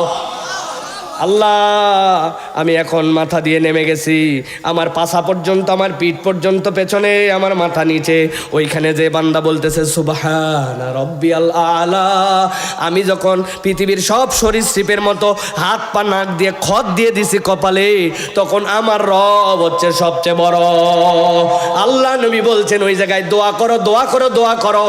বান্দা সিজদার হালতে যাওয়ার পরে আল্লাহর কাছে যা চায়, বৈধ হলে আল্লাহ সব বান্দাকে দিয়ে দেন। আল্লাহ বলছেন কিন্তু এই লোক কি কপাল পোড়া, ওয়ালাকিন্নাহু আখলাদা ইলাল আরদ, ও নিরেট দুনিয়াদার হয়ে গেছে, দুনিয়ার জন্য যা ইচ্ছা তাই করতে পারে। মিথ্যা কথা ডাজেন্ট ম্যাটার, অন্যায় ডাজেন্ট ম্যাটার, ওর কাছে হারাম কাজ করে আল্লাহর সীমা লঙ্ঘন করে ফেলা কোনো ব্যাপারই না, কারণ তার দুনিয়া লাগবে। আল্লাহ বলছেন এটা হচ্ছে তার 3 নম্বর চরিত্র। আল্লাহ বলছেন তার 4 নম্বর চরিত্র কি? আল্লাহ বলছেন নবী আপনি জানান, তার 4 নম্বর চরিত্র হচ্ছে ওয়াত্তাবা হাওয়া, আল্লাহকে মানে কদ্দুর পর্যন্ত যদ্দুর পর্যন্ত লাগে, কিন্তু ওয়াত্তাবা হাওয়া, সে তার মনের অনুসরণ করে। তার ইলা হচ্ছে তার নফস, তার নফস যেটা বলে সেটাও মানে, আল্লাহ যেটা বলে সেটাও মানে। এরকম লোক আছে ভাই? এটা বুঝে বলেন, আছে ভাই? যে আমার ইলা হচ্ছে আমার নফস, আবার আমার ইলা হচ্ছে আল্লাহ। কদ্দুর পর্যন্ত যদ্দুর পর্যন্ত আল্লাহ লাগে, নেয় না যে তা না। ওরে বলছেন কি ব্যাপার চাচা, আল্লাহ রাব্বুল আমিন তো সুদ খাওয়াকে হারাম করছে, আপনি কেন এই কারবারের সাথে জড়িত? বলছে ওটা 1450 বছর আগের হিসাব ছিল, এখন ইম্পোর্ট এক্সপোর্ট, ব্যবসা বাণিজ্য সব কিছু সুদ ছাড়া চলে না। বলে কিনা, বলে কিনা, কথা বলেন। গেছে এত বড় দাড়িওয়ালা, আসরের নামাজের পরে মসজিদ থেকে বার হয়েছে, কেবল পকেট থেকে একটা পান বাইর করে মুখে দিছে, হাতের মধ্যে খিলাল। মুসল্লির একজনের মধ্যে থেকে ইয়াং ছেলেটা বলছে চাচা 1000 টাকা একটু হাওলাত দেন। কেলাকেলি লাগাইছিস নাকি, হাতে টাকা নাই সার? বলছে আমার বাচ্চাটা অসুস্থ, ডাক্তার দেখালে 1000 টাকা একটু হাওলাত। বললাম হাতে টাকা নেই, আবার চাচা মনে করছেন আপনার কাছে না বুঝে আইছি। কি বুঝে আইছিস? আজকে শুক্রবার, 1000 টাকা দেন, আল্লাহ যদি বাঁচায় রাখে আগামী সোমবার 1250 টাকা ক্যাশ রিটার্ন। বলছে ব্যাককল কোথাকার, মানুষের হাতের টাকা থাকে নাকি? বাড়ির চল। বাড়িতে নিয়ে চলে গেছে, যাওয়ার পরে 1000 টাকা দিয়ে বলছে লাগলে আরো বল, তোর চাষিও বসে নাই, তবে যা করবি তাড়াতাড়ি কর, ছোট দিনের বেলা মাগরিবের আজান দিচ্ছে, আমি কিন্তু তাকবীরে উলার সাথে যায় জামাত ধরবো। আসরের নামাজ পড়ে আসে, দাদনে টাকা লাগায়া সুদের কারবার করে, আবার মাগরিবের নামাজ জামাতে ধরতে চায়। এরকম মুনাফিক মার্কা কতগুলা মুসলমান আছে না? না। আল্লাহ বলছেন ওয়াত্তাবা হাওয়া, আল্লাহকে ইলা মানে, সাথে সাথে আবার তার মন পছন্দ জিন্দেগি চালায়। আল্লাহ বলছেন এই বান্দার এই অপরাধটা বড় সাংঘাতিক। প্রত্যেকটা সমাজে, প্রত্যেকটা এলাকায় আপনি এরকম মন পছন্দ ইসলাম পালনকারী লোক খুঁজে পাবেন, ঠিক কিনা? কি ব্যাপার চাচা, আপনার তো 60-এর উপরে বয়স, মুখে দাড়ি নাই যে আপনার, কি ব্যাপার? বিয়ে করবেন নাকি? আবার করছে বাবা, মুখে দাড়ি রাখতে চাই কিন্তু তোমার চাচি আবার এটা লাইক করে না। চাষি লাইক করে না জন্য চাষার দাড়ি রাখতে পারে না, এখনো বয়স হয় নাই, ছেলের বিয়ে দেয় নাই, মেয়ের বিয়ে দেয় নাই, এরকম ভক্কর চক্কর কথা বলে। আসলে আল্লাহকে মানে ওই পর্যন্ত যত দূর লাগে, আর এটা তার মন চায় না জন্য এইটা অমান্য করে, এরকম লোক এলাকায় আসে না না। যুবক, দাড়ি নাই কেন তোমার মুখে? কি ব্যাপার? নবী তো জীবনে দাড়ি কাটে নাই। নবী রাখতে বলছেন ফরজ, কাটতে মানা করছেন হারাম। নবী করিম সাল্লাম বড় করতে বলছেন ওয়াজিব। আল্লাহ নবীর প্রাত্যহিক আমল তুমি করো না কেন? বলে আমার বিয়ের কথা চলতেছে তো হুজুর, যে মেয়ের সাথে কথা হচ্ছে ওই মেয়ে আবার বলছে যে দাড়িওয়ালা ছেলে বিয়ে করবে না, খালি বিয়ে হোক তারপরে। আমি আপনারে মাসালা জানাই দিয়ে গেলাম, কোনো মহিলা যদি কোনো দাড়িওয়ালা ছেলেকে বিয়ে না করার শর্ত দেয়, ইসলামী শরীয়ত অনুযায়ী ওই মেয়েকে বিয়ে করা জায়েজ নাই। আল্লাহ রাব্বুল আমিন বলছেন ওয়াত্তাবা হাওয়া, সে তার মন পছন্দ জীবন চালায় অত দূর পর্যন্ত, মানে যত দূর পর্যন্ত তার মন চায়, যে পর্যন্ত মন চায় না মানে না। এরকম মুসলমান আমাদের সমাজে আছে না নাই? মাহফিল শুনতে আসছে মহিলা, সুন্দর করে হাত মোজা, পা মোজা, চোখ বন্ধ, সব বন্ধ। উনার বয়স হচ্ছে 65। উনি যদি হাত মোজা নাও পরে গুনাহ হবে না, পা মোজা না পড়লেও গুনাহ হবে না, তার শাহওয়াত নাই। এখন তার জন্য ইল্লামা জাহারা মিনহার মধ্যে আল্লাহ এগুলা ছাড় দিয়ে দিয়েছেন, কিন্তু উনি সব বাইন্ধে আইছে। আর সাথে সাথে পথ দেখাতে দেখাতে যেটা হাতে ধরে নিয়ে আইছে, ওটার বয়স 18 বছর। ওটা 3 পিস নাম দিছে, কিন্তু 2 পিস গায়ে আরেকটা দড়ি গলা দে ঝোলা। ও চাচি, আপনার অবস্থায় আর এইটার অবস্থায় কেন? বলছে বাবা দোয়া করো, আমি বিয়ের পরে পর্দা ধরছি, আল্লাহ দিলে আমার নাতি বিয়ের পরে পর্দা করবে। যত দোষ খালি ছেলেদের, টাকা লুকা। তুমি এরকম বেয়াদবের মতো ঘোরো, আপনি কেন এরকম করেন? ওয়াত্তাবা হাওয়া, আপনি আপনার ইসলামকে আপনার মতো আনন্দের বুঝ নিয়ে আপনি ইসলাম পালন করেন। মরা বাড়িতে গেলে সুন্দর বোরখা পরে যায়, মাহফিলে গেলে বোরখা পরে যায়, আর বিয়েতে গেলে এমন ড্রেস পরে যায় যেটার কোনো তুলনা না। আছে না? আছে না? আহা, আপনার এলাকায় ডিসপ্লে সেন্টার আছে ভাই? ডিসপ্লে সেন্টার, কমিউনিটি সেন্টার আছে। বাপরে, যাওয়ার পরে বসায়া হুরপুরির মতো বসায়া এসে বলছে ভাবি ভাবি একটু চিজ বলেন, চিজ। বলছে তোক তো চিনলাম না রে, তুই কে? বলছে আমি এলাকা তো ভাই। और এলাকা তো ভাই, দেশা তো ভাই, পাড়া তো ভাই, বন্ধু তো ভাই পর্যন্ত গেছে ছবি তোলার জন্য। আছে না? আর আপনার এলাকায় কি চুনকাম সেন্টার আছে? চুনকাম সেন্টার, বিউটি পার্লার, ওটার নাম দিয়েছি আমি চুনকাম সেন্টার। এক মহিলার নাকি বিয়ে হয়েছে, হওয়ার পরে এরপরে ওই রাত্রে গেছে, বাসর রাত পার হওয়ার পরে শাশুড়ি বলছে আই বাসর রাত্রে বের হওয়ার পর গোসল করা লাগে, তুই গোসল কর। ওই বউ আর গোসল করে না, অনেক ধাক্কা ধাক্কি করে পরে গোসল টোসল করার পরে বাইর হয়েছে। আগের দিন যখন বউকে ডিসপ্লে সেন্টারে নিছে, বলতেছে আকাশ থেকে নেমে আসা যেন জলজান্ত একটি টানা কাটা পরি। কিন্তু পরের দিন গোসল করে আসার পরে দেখে পাল্লার তলা। এর নাম চুনকাম সেন্টার। কি সেন্টার? মেয়ে দেখতে গেলে বলে দিবেন যুবকেরা যে বাবা কোনো মেকআপ ছাড়া যদি দেখাতে পারো, রাজি না হলে নাই। চেহারা সবার আল্লাহ সুন্দর করুক না করুক, ন্যাচারাল চেহারা যেটা ওইটাই দেখতে চাই, ঠিক কিনা? পৃথিবীর সব লোক কি ফর্সা হবে? সব লোক কালো হবে? তো যেরকম সেরকমই নিব, কিন্তু তুমি বানানো কিছু আমাকে দেখায়ও না। খুব সাবধান প্রিয় ভাইরা, খুব সাবধান। এত ব্যাকগ্রাউন্ড দিলাম যে এই জন্য 3টা জিনিস জিজ্ঞাসা করব, তারপরে সামনে আলোচনায় যাব। বিরক্ত হচ্ছেন না তো? আপনাদের এলাকায় বিয়ে শাদী হয়? কথা বললেন হয়? এদিকে ছেলেরা খুব অ্যাক্টিভ, এদিকে কেন জানি মরে গেছে মনে হচ্ছে একবারে। কি এদিকে কোনো তরুণ যুবক নাই না? কি রে ভাই, এনার্জি করা। আমি ভাঙ্গা গলায় ওয়াজ করতেছি, এত ওয়াজ করা আজকে কথা না। এলাকায় বিয়ে শাদী তো হয়? হয় মানে কি জানি তো আমি। বিয়ে শাদী হয়, খালাতো বোনের বিয়ে, মামাতো বোনের বিয়ে, নিজের বোনের বিয়ে, ফুপুর বিয়ে, আত্মীয় স্বজনের বিয়ে, বন্ধু বান্ধবের বিয়ে হয় না। ইসলামে বিয়ের বিধান জেনে নেন। ইসলামের বিয়ের বিধান 1 নম্বর ফরজ, ইজাব আর কবুল, এটা হচ্ছে ফরজ।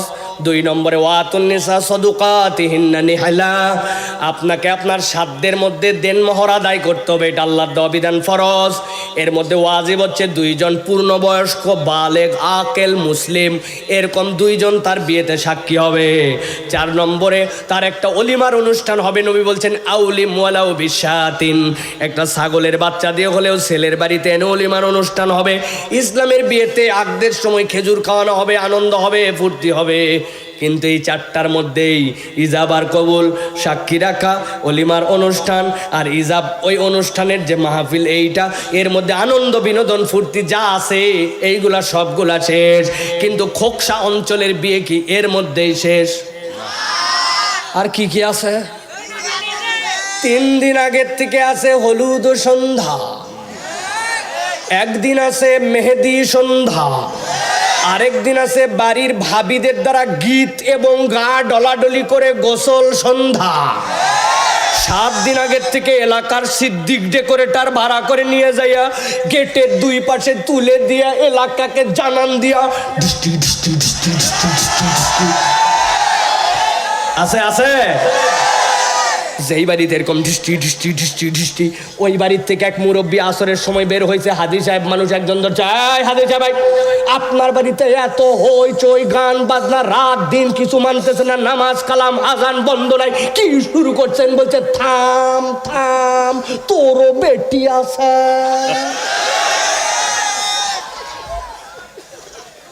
আমি কি করতে চাইছি নাকি? এলাকার লোক 1 নম্বরে জেনে বুঝে আল্লাহর আয়াত থেকে মুখ ফিরায় নাই, 2 নম্বরে শয়তান তার অনুগামী, 3 নম্বরে নিরেট দুনিয়াদার, দুনিয়ার জন্য যা ইচ্ছা তাই করতে পারে, আল্লাহ রাব্বুল আলামিনের হুদুদ মানে না, সীমারেখা মানে না, আল্লাহ রাব্বুল আলামিনের দেওয়া বিধানকে তোয়াক্কা করে না। কারা জানি ওরে বুঝাইছে বিয়ের পরে যার সাথে এতদিন সংসার করা লাগবে আগে একটু কথা বলে যোগাযোগ ঠিক করে নেওয়া লাগে, হুট করে একটা অপরিচিত মহিলার সাথে কেমনে বিয়ে শাদী করে কাম করবি? আছে না এরকম? শয়তান বুঝ দিয়ে দিছে। আল্লাহ বলছেন ওয়ালাকিন্নাহু আখলাদা ইলাল আরদ, ওরে তো বুঝ দেয় নাই, ওরে তো মাটি খাওয়াই দিছে, জমিন মুখে করে দিছে, দুনিয়া আখিরাত বরবাদ করে দিছে। 4 নম্বরে মন পছন্দ জীবন চালায়, জুম্মা পরে ওয়াক্ত পড়ে না, ফজরের জামাতে আসে তো আসে না, বিড়ি খায়, বিড়িখোর বন্ধুর সাথে ঘোরাফেরা করে, এইটাকে কোনো আমলে নেয় না, তার যেমনে মন চাই সেমনে চলে। আবার মুসলমানদের ঈদগাহেও আসে, মুসলিম পরিচয় নিয়েও ঘোরাফেরা করে। আল্লাহ বলছেন এটা 4 নম্বর অপরাধ। আল্লাহ বলছেন নবী এবার আপনি জানায় দেন যাদের এই 4টা অপরাধ আছে আল্লাহর কাছে তাদের একটা উদাহরণ আছে, বলবো? আল্লাহ বলছেন ফামাসালুহু কামাসালিল কালব ইন তাহমিল আলাইহি ইয়ালহাস আও তাতরুকহু ইয়ালহাস যালিকা মাসালুল কওমিল্লাযীনা কাযযাবু বিআয়াতিনা ফাকসুসিল কসাস লাআল্লাহুম ইয়াতাফাক্কারুন। আল্লাহ বলছেন নবী বলে দেন এই 4 অপরাধ যার আছে আল্লাহর কাছে ওই লোকের উদাহরণটা হচ্ছে কুকুরের মতো। কার মতো? আমি বলবো একসাথে উত্তর দিবেন। আল্লাহর কাছে ওই লোকের উদাহরণ হচ্ছে কুত্তার মতো। কার মতো? একসাথে বলেন, অনেকে মুখ ফাঁকি দিয়েছে, যে পিছনে দাঁড়ায় আছে যারা, কার মতো? কুত্তার মতো। বলেন যারা চেয়ারে বসে আছেন, কার মতো? কুত্তার মতো। কি হুজুর একটা আনছে রে, কুত্তাও বলাইছে জোরে জোরে 4 বার। এমনি এমনি বলাই নাই, কারণ আছে, কারণ আছে। আপনি যা ভাবতেছেন তা নয়। আপনি ভাবতেছেন কুত্তা একটা নাপাক প্রাণী, হারাম প্রাণী, বাজে প্রাণী, এমন প্রাণী কোনো পাত্রে মুখ দিলে 7 বার ধোয়া লাগে, শেষবার মাটি দিয়ে ঘুষে দেওয়া লাগে। কত বড় নাপাক! আল্লাহ বোধহয় নাপাক, বাজে, হারাম এই জন্য কুত্তার কথা বলছেন, তাই তো না? না না না, মানুষের দিক থেকে কুত্তা অনেক সময় 2টা দিকে এক্সেপশনাল। একটা তার বিশ্বস্ততা, কুত্তা বিশ্বস্ত প্রাণী। মানুষের থেকে 1000 গুণ তার নাকের পাওয়ার। দুনিয়ায় যদি ক্ষমতা থাকতো বিজ্ঞানীরা সবার আগে একটা মেশিন বানাতো, যেই মেশিনের পাওয়ারটা ইকুইভ্যালেন্ট কুকুর। কুকুর যা শ্রবণ, যা শুনতে পারে ওই পরিমাণ যদি বের করে ফেলতে পারতো দুনিয়া অস্থির হয়ে যেত। পারে না জন্যই র্যাব এত পাওয়ার, এত ক্রস ফায়ার দিল মানুষরে। কিন্তু কুত্তা নিয়ে ঘোরা লাগে, বোমা আছে কিনা আছে। জাপানে গেছি, এয়ারপোর্ট থেকে বের হচ্ছি, টোকিওতে চেক টেক সব শেষ, সুন্দর করে বিদায় দিয়ে আমি মনে করলাম এখন চলে যাব। হঠাৎ করে একদল সিকিউরিটি এসে বলছে আরিগাতো গোজাইমাস্ত। কি হলো ভাই? বলছে ওই যে গোল চিহ্ন আছে ওর ভিতরে ব্যাগ নিয়ে একটু দাঁড়ান। দাঁড়ালাম, দাঁড়ানোর সাথে সাথে দেখি করতে দুইটা কুত্তা নিয়ে আসলো, নিয়ে এসে দাগের বাইর দিয়ে ঘুরায় নিল। আমি না সবার ঘুরায় বললো যে চলে যান এখন। কি কারণ? জাপানে কেউ যদি ঢোকে তাহলে তার রান্না করা গোস্ত, রান্না করা মাছ কঠিন নিষিদ্ধ, সরিষার তেল, সিড এইগুলো আপনি নিয়ে যেতে পারবেন না। এখন যিনি স্ক্যান করতেছে মেশিন ভুল হতে পারে, যার সাথে স্ক্যানারের সাথে সম্পর্ক আছে তার কোনো খাই খাতির থাকতে পারে, আপনারে কৌশলে পার করতে পারে। কিন্তু ওই যে গোলের মধ্যে দাঁড়ায় কুত্তা পাশ দিয়ে ঘুরাইছে, এমন বিশ্বস্ত কুত্তা তার এই সুগন্ধির সাথে 2 নম্বর করবে না।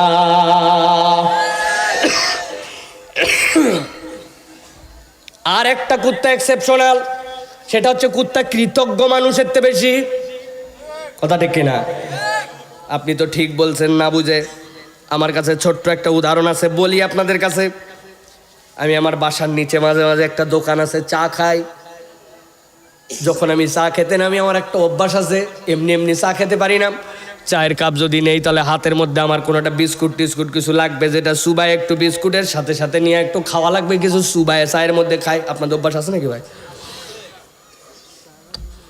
আমি একটা বিস্কুট নিছি, এনার্জি বিস্কুট নিয়ে চায়ের মধ্যে যেই না সুবাইছি, সুবানো মাত্র কোথার থেকে একজন আমার ভক্ত আসছেন, আমি চিনি না, কিন্তু উনি বলছে 6 বছর ধরে আপনার ওয়াজ শুনি, আজকে আপনার প্রথম দেখলাম আপনি সাইফুল্লাহ ভাই, এই দেখেন গায়ের পশম দাঁড়ায় গেছে ভাই রে, উত্তেজনা। আমি বললাম ভাই আমি ওই লোক, টেনশন নিয়েন না, আপনার সাথে ছবি টবি সব তুলবো, আপাতত বসেন ভাই বসেন, কেমন আছেন? এই যে ওরে বসাইছি, আর এই যে খানিকক্ষণ উত্তেজনা করছে, আবার তো মনে ভুলে গেছিলাম আমি চায়ের মধ্যে বিস্কুট চুবাই রাখছিলাম। এখন হঠাৎ করে বিস্কুট তুলে মুখে দিতে যাব, দেখি বিস্কুট মুখে আসার আগে টপ করে মাটিছে, অ্যাক্সিডেন্ট। যেই অ্যাক্সিডেন্ট করে মাটিতে পড়ছে, ওই বিস্কুট পড়ার পরে দেখি পাশে একটা কুকুর বসা ছিল। এক মুহূর্ত দেরি নাই, ওই বিস্কুট পড়া দিকে চোঁ করে এই পর্যন্ত আইছে, আমি পা সরাই না মাত্র দেখি ও মাথা নিচু করে 2 টানে ক্লিয়ার। বিস্কুট খাওয়া শেষ, ওই দিনের মতো নামাজ পড়তে আমি চলে গেছি। পরের দিন আবার এসে যখন ওইখানে বসছি, হঠাৎ করে দেখি ওই কুকুর আবার আসছে। আসার পরে দেখি আমার কাছে কেমনে কেমনে জানি, আর আমি দোকানদারকে বললাম কুত্তা ঠেকান, কোন ড্রেনের মধ্যে পড়ছে না কিসে পড়ছে, যদিও শুকনা কুকুর, কোনো নাপাক না, কিন্তু তারপরে ওটা গা ঘিন ঘিন করে। আর সরান বলছে হুজুর তাকায় দেখেন ও আপনারা ডিস্টার্ব করতে আছে নাই, গতকালকে আপনি যে একটা বিস্কুট খাওয়াইছিলেন লেজটা দেখেন নামানো, কানের মাথা দুটা নিচু করা, ও আপনার কৃতজ্ঞতা জানানোর জন্য দেখেন কেমনে মাথাটা নিচু নিচু করে আপনার কাছে আসছে। আপনাদের কাছে জিজ্ঞাসা করি ভাই, যেই কুকুর আমার কাছে মাথা নিচু করে লেজ ডাউন দিয়ে মাথা নম করে, গতকালকে কি ওই কুকুরকে আমি বিস্কুট খাওয়াইছিলাম নাকি আমার খাওয়া বিস্কুট পড়ে গেছিল? পড়ে যাওয়া বিস্কুট খেয়ে 24 ঘন্টা পরে কুকুর কৃতজ্ঞতা জানায়। আর আপনি আপনার সারাউন্ডিং এরকম মানুষ খুঁজে পাবেন, টাকা হাওলাত দেওয়ার সময় আপনার হেন কথা নাই যে এইটা বলে নিছে, কিন্তু টাকা নেওয়ার পরে এখন আপনার যখন টাকা ফেরত পাওয়া লাগবে এখন তার মোবাইল বন্ধ। ওর বাচ্চাটার যখন অসুবিধা ছিল আপনার যেন নাই, আপনি তার জন্য সুবিধার চেষ্টা করছেন, তার বিপদে আপনি আগায় গেছেন, গলাগলি সম্পর্ক ছিল, এখন তার একটু দিন ফিরছে, এখন আপনার একটু প্রয়োজন, আপনার উপকার তো করেই না, সুযোগ পালে বাঁশ দিতেও ছাড়ে না। আল্লাহ বললেন এই 4 অপরাধ যার, তার উদাহরণ কুকুরের মতো, তাহলে আপনি কেমনে কুত্তার সাথে মিলাবেন? আল্লাহ বলছেন নবী বলে দেন ইন তাহমিল আলাইহি আলহাস আও তাতরুকু আলহাস।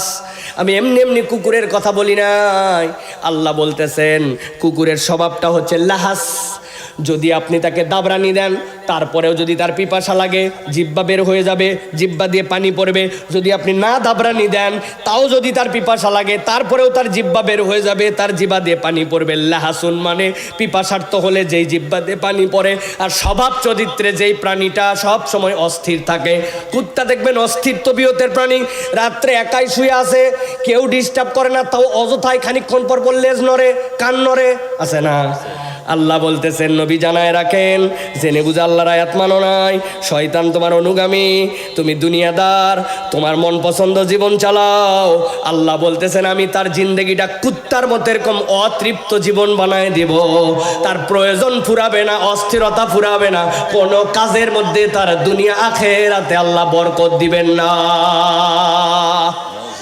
জোরে ঠিক বলার দরকার নাই, মনে মনে ভাবেন আমাদের জীবনের সাথে মিলান।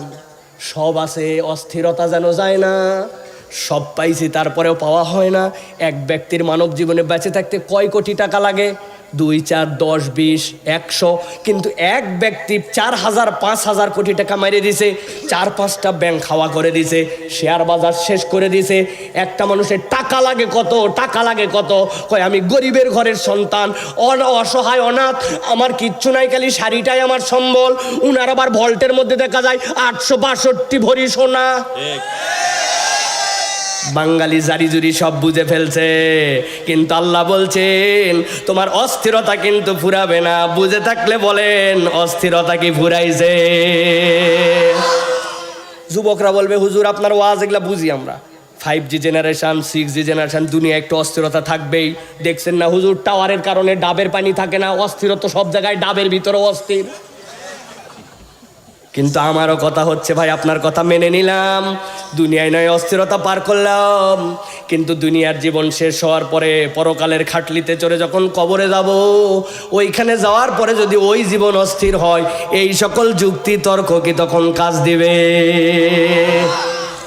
আল্লাহ বলছেন ও খোকসার মুসলমান, ভালো করে বোঝো, নবী আপনি জানাই রাখেন, ওয়াতলু আলাইহিম, এমন পয়গম্বর আসবে যিনি তেলাওয়াত করে দিয়ে গেছে, ফাকসুসিল কাসাস লাআল্লাহুম ইয়াতাফাক্কারুন, তাদের কাছে আপনি এই কিচ্ছাটা বলে দেন, এই গল্পটা জানাই দেন, লাআল্লাহুম ইয়াতাফাক্কারুন, তারা এই মাঠ থেকে ওঠার আগে সিদ্ধান্ত নিয়ে চিন্তা করে বাড়িতে যাবে। 2টা জিজ্ঞাসা, আমার আলোচনা শেষ। একটা জিজ্ঞাসা করব আপনাদের কাছে, জানি উত্তর, তবুও শুনতে চাই, আমরা কি আমাদের জীবনটা কুকুরের মতো চাই না মানুষ? বলতে হবে আওয়াজ দিয়ে, কুকুর না মানুষ? যদি মানুষের জীবন চাই, আল্লাহ বলছেন তাহলে চিন্তাশীল জীবন হবে। মানুষ কখনো গড্ডালিকা প্রবাহে নিজের গা বেলায় দিবে না।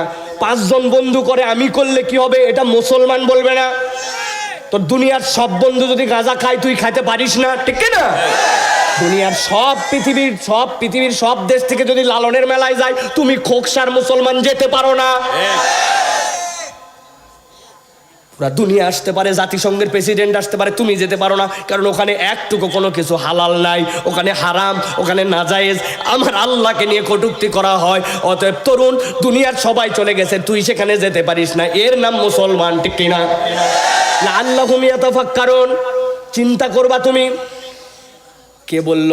এক বন্ধু, কিরে হুজুর হয়ে গেল, ফুকুদারি। আপনি সাথে সাথে সেলুনে যাই চাইছে ফেলাইছেন না। তোমার চিন্তা থাকতে হবে, কবরে যাওয়ার পরে আল্লাহ জিজ্ঞাসা করবে মান্নাবিউকা, অথবা বলা হবে মা হাজার রাজুলুল্লাযী বয়সা ফি কবরিকা, যেই কবরে দেখানো হচ্ছে এই লোককে চিনো কিনা?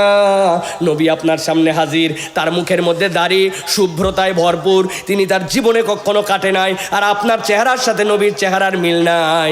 লাআল্লাহুম ইয়াতাফাক্কারুন, মাঠের থেকে ওঠার আগে চিন্তা করে তুমি বাড়িতে যাবে। আগের আশা আর যাওয়ার পরে পার্থক্য না হলে কুকুরের জীবন। ভালো করে বুঝে নেন। শেষ জিজ্ঞাসা করব আপনাদের কাছে, আল্লাহ রাব্বুল আলামিন বলতেছেন সাআ মাসালাল কওমুল্লাযীনা কাযযাবু বিআয়াতিনা ওয়া আনফুসাহুম কানু ইয়াযলিমুন।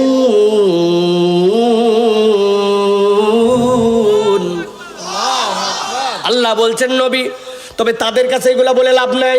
কারা তারা? সামাসালাল কওমুল্লাযীনা কাযযাবু বিআয়াতিনা, যারা আমার আয়াত অস্বীকার করে, তাদের কাছে এগুলা বলা না বলা সমান? আওয়াজ দিয়ে উত্তর দেন, আমরা কি আল্লাহর আয়াত অস্বীকার করি না স্বীকার করি? কথা বলতে হবে, আল্লাহর আয়াতকে অস্বীকার করি না স্বীকার করে? কথা যেন ঠিক থাকে, ওটা মাথায় ধরলেও স্বীকার করি, না ধরলেও স্বীকার করি। আমার বোঝার দরকার নাই, আল্লাহ বলছে আমি মেনে নিছি, ঠিক কিনা? তাহলে আল্লাহর দেওয়া বিধান যদি আপনি স্বীকার করেন, তাহলে আল্লাহর নামাজ, আল্লাহর রোজা, আল্লাহর হজ, আল্লাহর যাকাত, আল্লাহর অর্থনীতি, আল্লাহর সমাজনীতি, আল্লাহর রাষ্ট্রনীতি, আল্লাহর সংসদ নীতি, আল্লাহর ইউনিয়ন পরিষদ নীতি, আল্লাহর দেওয়া চোরের হাত কাটা নীতি, আল্লাহর দেওয়া কোনো মহিলার সাথে অবৈধ কাজ করলে পাথর মারার নীতি, সবগুলা বিশ্বাস করার নাম হচ্ছে আল্লাহর আয়াতে বিশ্বাস।